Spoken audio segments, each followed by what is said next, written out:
श्री भगवानुवाच 52 श्लोक। श्री भगवानुवाच सुदर्शमिदं रूपं दृष्ट्वा नसि यत्मं देवप्यस्य रूपस्य नित्यं दर्शनकांक्षिणः। श्री भगवान बोले, मेरा यह जो चतुर्भुज रूप तुमने देखा है, इसके दर्शन अत्यंत ही दुर्लभ हैं। देवता भी इस रूप को देखने के लिए नित्य ललायित रहते हैं। सुदर्शमिदं रूपम, सुदर्शन पद चतुर्भुज रूप के लिए आया है, विराट रूप या द्विभुज के लिए नहीं।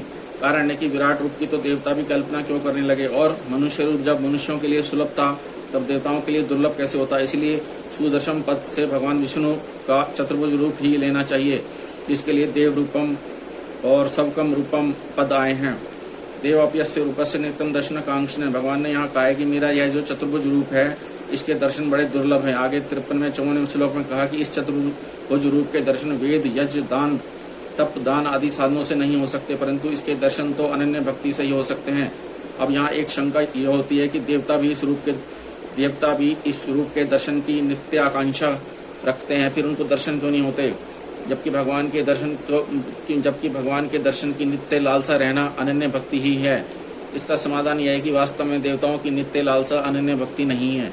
नित्य लालसा रखने का तात्पर्य है कि नित्य निरंतर एक परमात्मा की ही लालसा लगी रहे और दूसरा कोई लालच न रहे। ऐसी लालसा वाला दुराचारी से दुराचारी मनुष्य भी भगवान का भक्त हो जाता है और उसे भगवत प्राप्ति हो जाती है, परंतु ऐसी अनन्य लालसा देवताओं की नहीं होती, क्योंकि वे प्राय भोग भोगने के लिए ही देवता बने हैं और उनका प्राय भोग भोगने का ही उद्देश्य होता है। तो फिर उनकी लालसा कैसी होती है? जैसी लालसा इच्छा प्राय सभी आस्तिक मनुष्यों में रहती है कि हमें भगवान के दर्शन हो जाए तो हमारा कल्याण हो जाए। उनकी ऐसी इच्छा तो रहती है, पर भोग और संग्रह की रुचि ज्यों की त्यों बनी रहती है।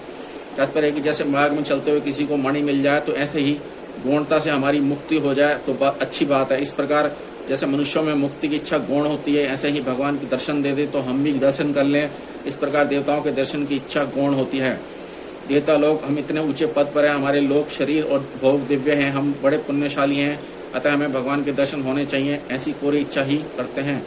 इसलिए उनको कभी दर्शन होंगे नहीं। कारण है कि उनमें देवत्व, पद आदि का अभिमान है। अभिमान से, पद आदि के बल से भगवान के दर्शन नहीं हो सकते। इसलिए अर्जुन ने 10वें अध्याय के 14वें श्लोक में कहा कि हे भगवान, आपके प्रकट होने को देवता और दानव भी नहीं जानते।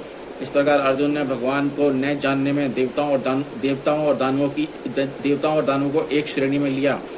इसका तात्पर्य यही है कि जैसे देवताओं के पास वैभव है, ऐसे ही दानवों के पास विचित्र माया है, सिद्धियां हैं, पर उनके बल पर भी भगवान को नहीं जान सकते।